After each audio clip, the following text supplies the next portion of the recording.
Zuzana Borosova.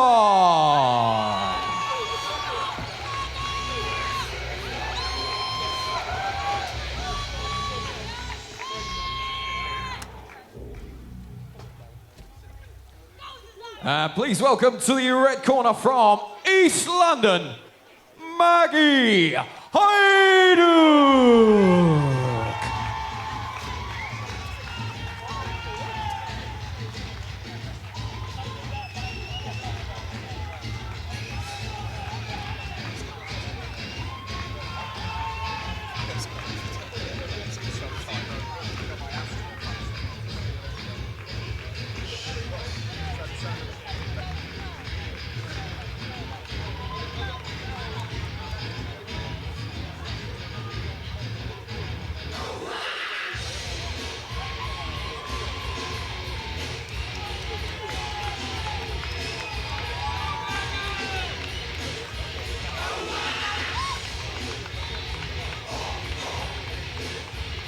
Maggie Hajduk.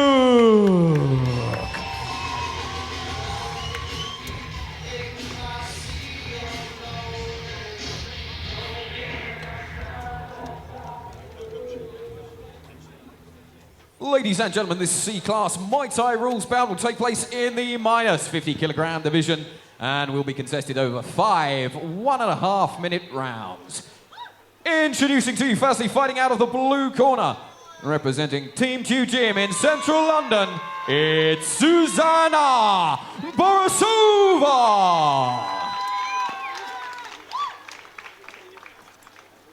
And across the ring, fighting out of the red corner, representing Thai Crew Diesel Gym in Limehouse, East London, it's Maggie Hajduk. Ladies, come to the center. We had the rules meeting earlier. You understand those rules, C-Class fight. Follow my instructions at all times. Let's have a clean fight and protect yourselves at all times. Good luck, go to your corners. Judge, ready? Judge, ready? Judge, ready. Boxers, ready? Box. Round one. Oh, very warm welcome from the O2 Arena here in London. The Muay Thai Grand Prix, the inaugural event taking place here throughout the evening. We'll be going live on the web from about 6 p.m. tonight. Chris Lloyd and Andrew Tate with you ringside. And well, never an easy task being the first up on the bill. And that honour goes to the two ladies in the ring in front of us. Zuzana Borosova in the blue corner.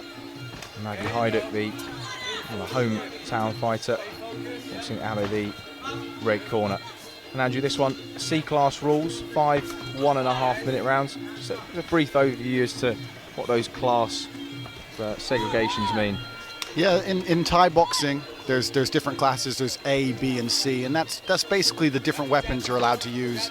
In A-class rules, elbows will be permitted to the head, for example, and knees to the face also. And in C-Class rules, because these fighters are relatively new to the sport, they don't want them to get cut up too badly too quickly, so they just limit some of the more dangerous techniques like the knees and elbows to the face. So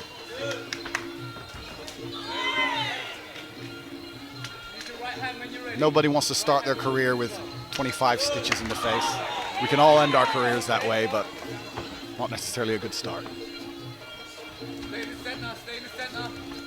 You see the reddening on the front leg. Go to your corners. Borosova there as the referee calls time for the end of the first round. And they always say make a strong first impression in the opening round, but also as important to finish the fight strongly as well, Andrew. And how important is it to save a little bit in the tank for the later rounds as well? Yeah, absolutely. I mean, at the championship level, you take every chance you get and you hurt your opponent as much as you can, regardless of what time it is and what round it is. But certainly at this level, they have to make sure they don't gas out and try too hard at the beginning. In my experience, I've often found that women take the fighting a lot more personally than the men. You see that when the women fight, it's a lot more personal. It's a lot less of a sport and more of a personal insult. So sometimes you can see them go a little bit crazy earlier on in the fight because they get emotional, which makes it a lot more interesting to watch at least. See how Round two. this one progresses. Round 2. Round 2 of 5. Zuzana Borosova in the blue corner. Maggie Hajduk in the red. Nice roundhouse there from Borosova. Connecting on the front leg of Hajduk. Just something of a multiple world champion yourself, Andrew. That sort of process of going through the weight classes, going through letting your body adapt as a youngster. What sort of age did you start training, and then when did you start competing? I started very, very late. I didn't.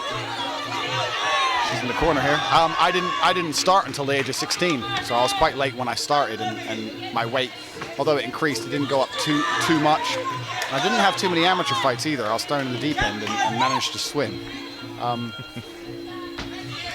But certainly, this is the perfect stepping stone for both of these two young ladies. They get to test their skills, and they should both walk away from this without too many injuries. Perhaps a sore leg on both girls, but beautiful low kick. Yeah, the action just warming up nicely in the opening round. Just used perhaps as a bit more of a data gathering exercise by both of the fighters, but really, first minute of this second round, these two have wasted absolutely no time getting to know each other. Nice body shot there from Borosova, driven into the midsection, and we talked about leaving a lasting impression with the judges. How did you see that second round, Andrew? Yeah, I think Borosova's starting to take control. She's landing the leg kicks nicely as well. And it's, unless you've actually fought Muay Thai or kickboxing, it's difficult to explain how difficult that, or how much they hurt and how much damage they can do and how they can slow you down. But I guess the most accurate description is a baseball bat to the thigh. I mean, eventually your leg's going to go. If you can still stand on it, you can't move it very well. And once you start getting hit, it's harder to lift it up to block. So, you know, it gets progressively worse. So unless you've felt low kicks, it's easy to look at them and think, oh, it's only a low kick. But it's as dangerous as any other kick. I can assure you of that. In the practical sense, when you're training and conditioning your body, what types of things can you do to try and build up your resistance and your pain threshold to those types of kicks? Are there any particular exercises, any particular drills that you do, or is it just a case of getting the experience, getting used to that feeling of taking those kicks? Yeah, I've tried all the different exercises, and I don't think any of it works. I think you just have to get kicked thousands of times until your body doesn't panic when it takes a little bit of damage. I don't think there's any easy way out, unfortunately. So just past the midway point here. Oh, nice work from Borosova, low kicks and getting the hands involved as well. Of course, not equal weight given to kicks and head strikes, but Borosova is effective with the hooks and the right straights. Just from my professional opinion, I've been in this, I've seen lots of fights. I can tell you now that Borosova's done considerable damage to the front leg of Hajduk. You can tell by the way she keeps trying to keep the leg back and swapping stance and standing square. She'd rather stand square and lose the power in her punching than take another low kick. Her legs certainly hurt, so we'll have to see if she can survive the rounds or if Borosova's noticed and can keep doing the damage. Stand up. On Hajduk certainly being pushed back. And Borosova, we talk about dominance in the ring and commanding the centre of the ring, and really it's Borosova who's hunting her down, looking for that opening, and Hajduk really just looking like she's got nowhere to run, nowhere to go, with her back to the ropes for the majority of the last couple of rounds, certainly. And you think there's a possibility that she's saving something for a late rally, or is this the pattern of the fight? A lovely double right hand and a front kick. The rear leg just misses with that one. Borosova has really turned up the heat on Hajduk there. An uncomfortable minute and a half for the lady in the red corner. Yeah, absolutely, and she's really worried about those low kicks, and she's trying to drop her hand to scoop them around. But she needs to. I'm not entirely sure on the flexibility of Borosova, but especially at a higher level, she needs to be careful the kick isn't changed halfway round and comes up to the face, because her face is wide open. So I'm calling that now just in case that happens. She needs to be careful. She's dropping her hand, trying to scoop that low kick away, but it's leaving the side of her head wide open if Borosova's tricky enough to change the kick. And I think the other thing that is interesting, just to note the body language of the two fighters in the corner. Borosova looking extremely calm and confident and relaxed there, almost leaning in the corner, just happy to take in the instructions. Look at the stark contrast of Maggie Hajduk in the red. She looks certainly in a little bit of Boxers discomfort. ready. Yeah, and they have that ice pack on her leg, so they've certainly noticed what we have about the damage she's taken so far. Round 4, box. You see the reddening of the front leg of Hajduk, as you mentioned. What can she do now? She starts to work her way back into this one. Borosova again, just changing up the levels. Low kicks followed by a right straight to the head. And once again, Hajduk finding herself on the back foot. How important is that for the judges, Andrew? Seeing a fighter that's moving forwards all of the time, pressing her opponent back. How important is that in their decision when they're judging each round? Absolutely, aggression. Aggression is very, very highly scored, especially in kickboxing. You can easily lose a fight even if you land more shots if you're always backing up. You know, so I think Hajduk's made the decision to stay on the ropes primarily because she allows her to stand squarer and she hasn't got to leave her front leg out, and that's what she's worried about. That's what's hurt. So she feels if she stays on the ropes, she can stand square and protect that leg, and that's why she's skirting around. Just doesn't seem to quite have the power to push Borosova back. Try as she might. She's throwing back and she is still trying to work the body, but really Borosova seems completely undeterred, and everything that's coming back at her just doesn't have the power to stop her. Just went for the clinch there with Hajduk. You can only imagine how disconcerting that would be. You could really see that took its toll there. Yeah, that kick certainly hurt. We know that leg's damaged, and she's making all the signals that it's hurt. She's lifting it before the kick comes. She's trying to block in advance. She's trying to stand left-handed, change her stance.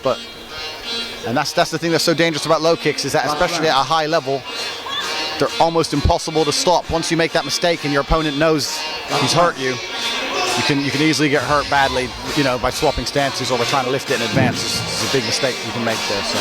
Oh, and you could see when the bell sounded for the end of round 4, the difficulty that Hajduk had even walking back to her corner. The leg looked completely dead.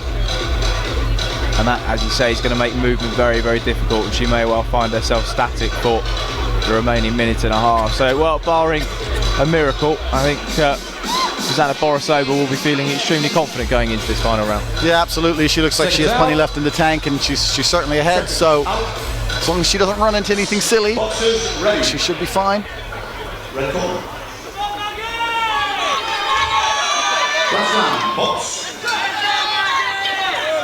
So Borosova has been dominant throughout. Can Hajduk find her way back into this with a strong final round? She got anything left in the tank? Slammed in again to that lead leg of Hajduk. And Borosova comes over with a hook to the head. Well, it's a case of damage limitation now for Maggie Hajduk. Can she hang on? Borosova will know. She senses a bit of blood here. Can she get the finish? Swinging in those low kicks and looking to open up with the hands on top of it. Oh, lovely work again there. Just jabbed and then slammed that rear kick in. Hajduk's still there though. Just trying to bounce up and down, get a little bit of life back into those legs.